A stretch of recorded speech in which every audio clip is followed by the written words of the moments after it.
Welcome back to my channel learners buddy. നാം ഇപ്പോൾ പഠിക്കുവാൻ പോകുന്ന പാഠം കേരള സ്റ്റേറ്റ് സിലബസിലെ 8ാം ക്ലാസ്സിലെ എ ഷിപ്പ് റെക്ഡ് സെയിലർ എന്ന പാഠമാണ്. നമുക്ക് ആ പാഠമൊന്ന് പഠിക്കാൻ കേട്ടു.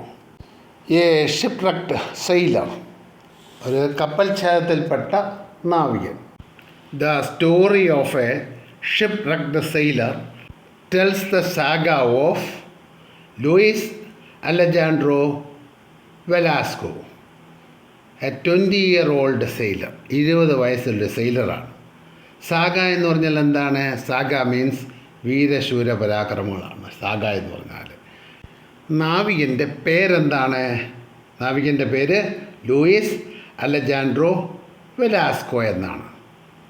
A 20-year-old സെയിലറാണ്. 20 വയസ്സ് പ്രായമുള്ള ഒരു നാവികൻ. who was washed overboard during the storm in the middle of the Caribbean Sea on February 28, 1955. 1985 February 28 Caribbean കടലിൽ നടന്ന കപ്പൽ ഛേദത്തിൽപ്പെട്ട് കടലിലേക്ക് തെറിച്ചു വീണയാളാണ് ഈ പറയുന്ന നാവികനായ Luis Alejandro Velasco. Clinging to a life raft without food and water, കുടിക്കുവാൻ വെള്ളമോ കഴിക്കുവാൻ ഭക്ഷണമോ ഇല്ലാതെ ഒരു ലൈഫ് ബോട്ടിലേക്ക് പിടിച്ചു തൂങ്ങിക്കിടന്നു. He survived 10 days on the open sea. He survived 10 days, 10 ദിവസത്തോളം അദ്ദേഹം ഇതിനെ സർവൈവ് ചെയ്തു, അതിജീവിച്ചു. ഓൺ ദി ഓപ്പൺ സീ, ആ വിശാലമായ കടലിൽ. What happen to Velasco and his shipmates? വെലാസ്കോയ്ക്കും അദ്ദേഹത്തിൻ്റെ സഹയാത്രികരായിരിക്കുന്ന നാവികർക്കും എന്ത് സംഭവിച്ചു? My first impression was that I was utterly alone in the middle of the ocean. എൻ്റെ ആദ്യത്തെ ധാരണ I was utterly alone in the middle of the ocean എന്നായിരുന്നു. കടലിൻ്റെ മധ്യത്തിൽ ഞാൻ മാത്രമേ ഉള്ളൂ എന്നായിരുന്നു വിചാരിച്ചത്. The ship plunged into an abyss. ഷിപ്പാണെങ്കിലോ it plunged into an abyss, അതൊരു ചുഴിയിലേക്ക് വീണുപോയി. ആൻഡ് ഡിസപ്പിയർഡ്, എന്നിട്ടോ അത് ഡിസപ്പിയർ ചെയ്തു. I had no idea what was happening, എന്താണ് സംഭവിക്കുന്നതെന്ന് എനിക്കറിയില്ലായിരുന്നു. I took hold of one of the bobbing crates. ഞാനിവിടെ വെള്ളത്തിൽ മുങ്ങിയും താണും പോയിക്കൊണ്ടിരുന്ന ക്രേറ്റ്സിൽ കടന്നു പിടിച്ചു. ക്രേറ്റ്സ് എന്താണ്? ക്രേറ്റ്സ് എന്ന് പറയുന്നത് സാധനങ്ങളൊക്കെ പാക്ക് ചെയ്ത് അയക്കാനായിട്ട് ഉള്ള പെട്ടിയാണ്. Crates means wooden box for transporting goods. And stupidly began to contemplate the sea. എന്നിട്ടോ കടലിലേക്ക് അങ്ങനെ നോക്കിക്കിടന്നു. And stupidly began to contemplate the sea. ഒരു വിഡ്ഢിയെപ്പോലെ കടലിലേക്ക് നോക്കി അങ്ങ് കിടന്നു. Contemplate means gaze at, look at എന്നൊക്കെയാണ് അർത്ഥം. It was perfectly a clear day. അത് നല്ലൊരു തെളിഞ്ഞ ദിവസമായിരുന്നു. നല്ല സൂര്യപ്രകാശമൊക്കെയുള്ള നല്ല തെളിഞ്ഞ ദിവസം. Except for the choppy waves produced by the wind. കാറ്റുയർത്തിയ ചെറിയ തിരമാലകളും and cargo scattered across the surface. കപ്പലിൽ നിന്നും കടലിൽ വീണ് ചിതറിയ സാധനങ്ങൾ ഒഴികെ there was no evidence of shipwreck. കപ്പൽ ഛേദത്തിൻ്റെ യാതൊരു തെളിവുകളും അവിടെ ഇല്ലായിരുന്നു. Soon I began to hear shouts nearby. പെട്ടെന്ന് അടുത്തു നിന്നുള്ള വിളിച്ചുപോലും ബഹളവും ഞാൻ കേട്ടു. Through the sharp whistling of the wind. ചീറിയടിക്കുന്ന കാറ്റിൻ്റെ ചൂളം വിളികൾക്കിടയിലൂടെ I recognise the voice of Julio Amador Caraballo. ഞാൻ ജൂലിയോ അമാഡോർ കരബാലോയുടെ സൗണ്ട് തിരിച്ചറിഞ്ഞു. എങ്ങനെയാണ് തിരിച്ചറിഞ്ഞത്? ചീറിയടിക്കുന്ന കാറ്റിൻ്റെ ചൂളം വിളികൾക്കിടയിലൂടെ അദ്ദേഹത്തിൻ്റെ സൗണ്ട് ഞാൻ തിരിച്ചറിഞ്ഞു. എങ്ങനെയുള്ളയാളാണ് ഈ ജൂലിയോ അമാഡോർ കരബാലോ എന്ന് നോക്കാം. The toll well built officer, നല്ല പൊക്കം കൂടിയ നല്ല ശാരീരിക വിശേഷിയുള്ള ആൾ. ഹു വാസ് യെല്ലിങ് അറ്റ് സമ്മൺ, അദ്ദേഹം ആരോടോ വിളിച്ചു കൂവിയാണ്. ഫാറ്റ്സോ ഹോൾഡ് ദെയർ, ഫാറ്റ്സോ അവിടെ പിടിച്ചോളൂ എന്ന്. It was as if in that instant, എനിക്ക് തോന്നുന്നു ആ സമയത്താണ് I had awaken from a moments deep sleep, ഞാൻ ഒരു നിമിഷത്തെ ഗാഢമായ നിദ്രയിൽ നിന്ന് ഉണ്ടെന്ന് അപ്പോഴാണ്. It dawned on me that I was not alone in the sea. അപ്പോൾ എനിക്ക് മനസ്സിലായി, I was not alone in the sea, ഞാൻ കടലിൽ ഒറ്റയ്ക്കല്ല. There only a few meter away, അവിടെ കുറച്ച് മീറ്ററുകൾക്കപ്പുറം my mates were shouting to one another. എൻ്റെ സഹ പ്രവർത്തകരൊക്കെ അന്യോന്യം വിളിച്ചു പോകുന്നുണ്ട്. എന്തിനാ?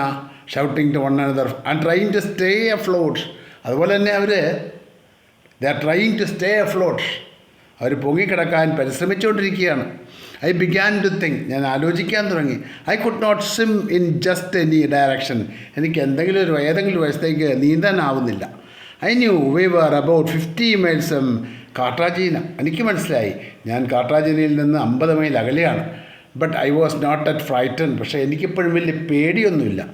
Four a moment I thought I could hold on to the crate indefinitely. ഞാൻ വിചാരിച്ചു I could hold on to the crate indefinitely. എനിക്ക് ക്രേറ്റിൽ ആ തടിപ്പെട്ടിൽ പിടിച്ച് കിടക്കാൻ കഴിയുമെന്ന്. അണ്ടിൽ ഹെൽപ്പ് അറൈവ്ഡ്, ആരുടെയെങ്കിലും സഹായം വരുന്നത് വരെ. It was reassuring to know that all around me other sailors were in the same predicament. എൻ്റെ ചുറ്റുപാടും നാവികരും ഇതേ പരിതാപകരമായ അവസ്ഥയിലുണ്ടെന്ന കാര്യം എൻ്റെ മനസ്സിൽ കൂടുതൽ ബലമേകി. ഇറ്റ് വാസ് റീഅഷ്വറിങ്, അതെനിക്ക് മനസ്സിന് കൂടുതൽ ബലമേകുന്നതായിരുന്നു. To know that all around me, എൻ്റെ ചുറ്റുപാടും other sailors were in the same predicament, മറ്റുള്ള സെയിലേഴ്സും ഇതേ പരിതാപകരമായ അവസ്ഥയിലായിരുന്നു എന്ന് അറിഞ്ഞപ്പോഴേ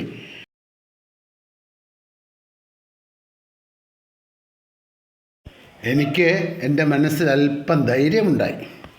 what is mean by predicament? Predicament means difficult situation, പരിതാപകരമായ അവസ്ഥ. That was when I saw the raft. ഞാൻ ആ ചെങ്ങാടം കണ്ട സമയത്താണ് ഇതൊക്കെ ഉണ്ടായത്, ഇതൊക്കെ സംഭവിച്ചത്. There were 2 life rafts about 7 meters apart. 7 മീറ്ററോളം അകലെയായി 2 ലൈഫ് റാഫ്റ്റ്സ് ഉണ്ടായിരുന്നു, 2 ചെങ്ങാടങ്ങളുണ്ടായിരുന്നു. They appeared unexpectedly on the crest of the wave. അവ അവിചാരിതമായിട്ടാണ് കണ്ടുമുട്ടിയത്.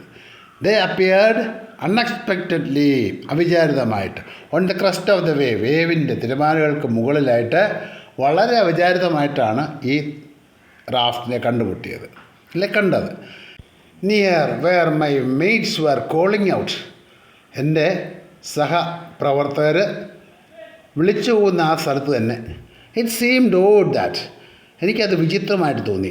That none of them could reach the life raft, ആർക്കും തന്നെ ആ റാഫ്റ്റിൻ്റെ അടുക്കിലേക്ക് എത്തിപ്പെടാൻ പറ്റുന്നില്ല. അതെനിക്ക് വിചിത്രമായിട്ട് തോന്നി. In an instant one of the raft disappeared. പെട്ടെന്നൊരെണ്ണങ്ങ് ഡിസപ്പിയർ, ഒരു ചങ്ങാടം അങ്ങ് മറഞ്ഞുപോയി. ഫ്രം ദ വ്യൂ, കാഴ്ചയിൽ നിന്ന് ഒരു ചങ്ങാടം കാഴ്ചയിൽ നിന്ന് മറഞ്ഞുപോയി. ഐ കുഡ് നോട്ട് ഡിസൈഡ്, എനിക്ക് തീരുമാനിക്കാനായില്ല. I found myself swimming towards the one I could see. കാണാൻ കഴിയുന്ന ആ ഒരു റാഫ്റ്റിന് നേരെ ഞാനങ്ങ് നീന്തി. I found myself swimming towards the one I could see. കാണാൻ കഴിഞ്ഞ ഒരു റാഫ്റ്റിന് നേരെ ഞാൻ നീന്തുകയാണെന്ന് എനിക്ക് തന്നെ ബോധ്യമായി. Which was moving farther away from me, അതാണെങ്കിലോ എന്നിൽ നിന്ന് അകലേക്ക് പോയിക്കൊണ്ടിരിക്കുകയാണ്. I swam for about 3 minutes, ഒരു 3 minute നീന്തി. I lost sight of the raft momentarily. അപ്പോഴോ I lost a sight of the raft, ഒരു നിമിഷം അതെൻ്റെ കണ്ണിൽ നിന്നങ്ങ് മറഞ്ഞു, ആ റാഫ്റ്റ് എൻ്റെ കണ്ണിൽ നിന്നങ്ങ് മറഞ്ഞു. But I was careful not to lose my bearings. എൻ്റെ സഹനശേഷി നഷ്ടപ്പെടാതിരിക്കാൻ ഞാൻ വളരെ കെയർഫുള്ളായി. Suddenly a rough wave push the raft long side me. പെട്ടെന്ന് വന്നൊരു പരുക്കൻ തിരിയുണ്ടല്ലോ, ആ റാഫ്റ്റിനെ, ആ ചങ്ങാടത്തെ എൻ്റെ അടുക്കിലേക്ക് അല്പം എത്തിച്ചു. It was a huge white and empty. It was huge white and empty, വളരെ വലുതായിരുന്നു, അതുപോലെ വെളുത്തതും, അതിൻ്റെ അകത്ത് ആരുമില്ലായിരുന്നു. It was empty. I struggle to grab the riggings. ഞാൻ വളരെ കഷ്ടപ്പെട്ടു, അതിൻ്റെ കയറിലൊക്കെ കടന്ന് പിടിച്ചു. ആൻഡ് ജമ്പ് അബോർഡ്, ഞാൻ അതിൻ്റെ ഉള്ളിലേക്ക്, അതിൻ്റെ മുകളിലേക്ക് ചാടിക്കയറി. I made it on the 3rd try. എനിക്ക് 3ാമത്തെ ചാട്ടത്തിലാണ്, 3ാമത്തെ പ്രയത്നത്തിലാണ് എനിക്ക് അതിൽ കയറാൻ കഴിഞ്ഞത്. Once on the raft panting, അങ്ങനെ ചങ്ങാടത്തെ കയറി കിതച്ചുകൊണ്ട്. സ്വിപ്ഡ് ബൈ ദ വിൻഡ്, കാറ്റടിച്ചുകൊണ്ട്. ഇമ്മൊബിലൈസ്ഡ് ആൻഡ് ഫ്രീസിങ്, കാറ്റടി ഏറ്റിട്ട് ആകെപ്പാടെ ഇമ്മൊബിലൈസ്ഡായി, ഫ്രീസിങ്, തണുത്ത് വിറച്ചിരിക്കുന്ന, അനങ്ങാൻ പാടാത്ത അവസ്ഥ. I found it hard to sit up, എനിക്ക് എഴുന്നേറ്റിരിക്കാൻ പോലും ബുദ്ധിമുട്ടായി. I found it hard to sit up, എഴുന്നേറ്റിരിക്കുന്നത് തന്നെ വലിയ ബുദ്ധിമുട്ടിലായി. Then I see 3 of my mates near the raft. അപ്പം ഞാൻ കണ്ടു ചെങ്ങാടത്തിൻ്റെ അരികിലായി വന്ന സഹപ്രവർത്തകരായ 3 പേര്. ദേ ട്രൈങ് ടു റീച്ച് ഇറ്റ്, അവരാണ് ഇതിൻ്റെ ഇടയ്ക്കിലേക്ക് കൂടുതൽ അടുത്ത് വരാനും ശ്രമിച്ചുകൊണ്ടിരിക്കുകയാണ്. ഈ പാഠം 3 പാർട്ടായിട്ടാണ് ചെയ്യുന്നത്. 1ാമത്തെ പാർട്ട് ഇവിടെ കൊണ്ട് അവസാനിക്കുകയാണ്. ഈ ക്ലാസ് നിങ്ങൾക്കിഷ്ടമായെങ്കിൽ നിങ്ങൾ ലൈക്ക് ചെയ്യുക, ഷെയർ ചെയ്യുക, സബ്സ്ക്രൈബ് ചെയ്യുക.